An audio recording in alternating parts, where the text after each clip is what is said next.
Let's take a moment and consider how we deal with pain. So I'm not talking about pain tolerance per se, how much pain you can take. I'm talking about what you do when you feel pain.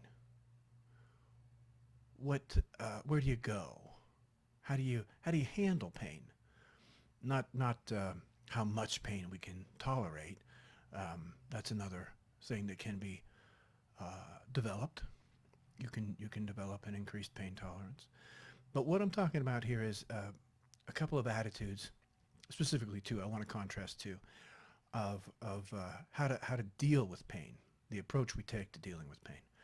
And the one I'm sure you're all very familiar with is to ignore it, to block it, to not feel it. So like putting your hand over top of a burning candle flame and letting it burn you a little bit and still hold your hand there while you carry on the conversation. G. Gordon Liddy, who was in the White House with Nixon in the 70s with the Watergate scandal, was a real tough guy, and he used to do that at parties and stuff. Um, Fascinating guy, but uh, that's a discipline, and we admire that ability to ignore pain and continue on with our tasks in spite of the pain. We admire that in the military. We admire that in sports. And so I'm sure you're familiar with that kind of attitude. The I won't allow myself to feel it. Even though I know it's damaging, I will push through it, and uh, I will not let it affect me, or certainly not let it stop me. And that's the one you're all familiar with. So I'm gonna, even though I certainly have developed that myself, and that was, I mean, that's the only one I knew about at first. It's the only way I knew how to handle pain was to was to learn how to override it somehow in my mind and block it, much like an uh, anesthetic of your head. But so that's one way, and I'm sure you've experimented with that, and that's for another discussion. What I want to talk about here is the alternate, and that is taking the pain, feeling the pain, not ignoring the pain, and surviving the pain. I call it outlasting the pain. And in this case, you do not seek to not feel it. You actually embrace it, and you absorb it, and you become bigger than it. So this came to me, this idea, and I'm not the first guy to have this idea, but it came to me when I was sitting Zen. And in Zen, you're not supposed to respond to your body. So if you have a tickle on your nose, you're not supposed to rub your nose. You're supposed to just sit there and let the tickle pass. Or if you have an itch and you want to scratch, you're not supposed to scratch. You're just supposed to feel the itch and let it pass. You're just supposed to experience the life and not respond to life. So some of that can be very uncomfortable sometimes. You're not supposed to clear your throat or sniffle or anything. So when you're sitting with a group of people in a sangha and everybody's super quiet and super still and you got an itch and you don't want to raise your hand up because you can hear that.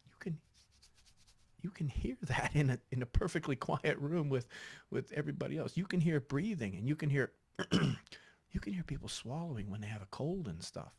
And that happens, but uh, so this idea of tolerating things that are uncomfortable while you're meditating and just allowing the experience to happen and not affect you, but not blocking it out, not ignoring the itch,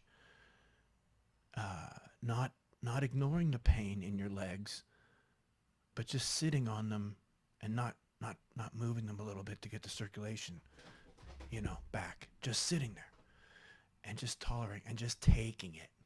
Much like it's different to avoid a punch and to just take a punch. You take a punch and you feel it, And that's different than dodging the punch.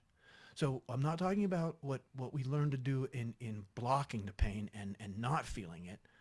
I'm talking about feeling it and still not responding to it, not letting it stop us. Just the same, but but not avoiding it in any way, shape, or form. In fact, what I'm going to suggest is the opposite, to actually go into the pain.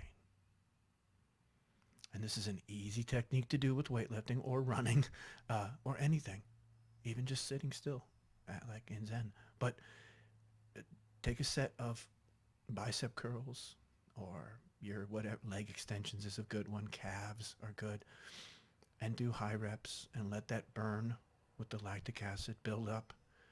And in this case, don't stop doing reps and don't rush to the end. Just keep going and don't try to block the pain this time. This time feel every ounce of it. You become absorbed mentally in not so much dealing with the pain, but experiencing the pain. You try to experience all of it, and you try to see if it's too much for you.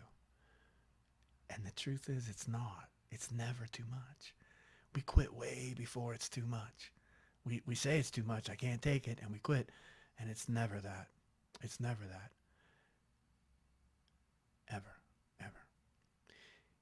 So you get on some piece of equipment or grab a barbell or a dumbbell, and you do high repetitions and you let that burn go. And instead of blocking it or ignoring it, you continue to do it and you continue to do it and you continue to do it, and you absorb yourself into the pain. You sort of become the pain, and you don't let the pain go away, and you don't try to avoid it. You simply outlast it. And this is a different way of looking at pain. And what it will teach you is that you can take a hell of a lot more pain than you think. And you don't have to run from it, and you don't have to block it. You can actually absorb it and outlast it. So give that a try, and see how that is different in its response. In your response, the response that you have will be different than the common way of just blocking it. It has a different outcome, and it teaches you something different. And it's another way to deal with pain. It's another way of looking at it.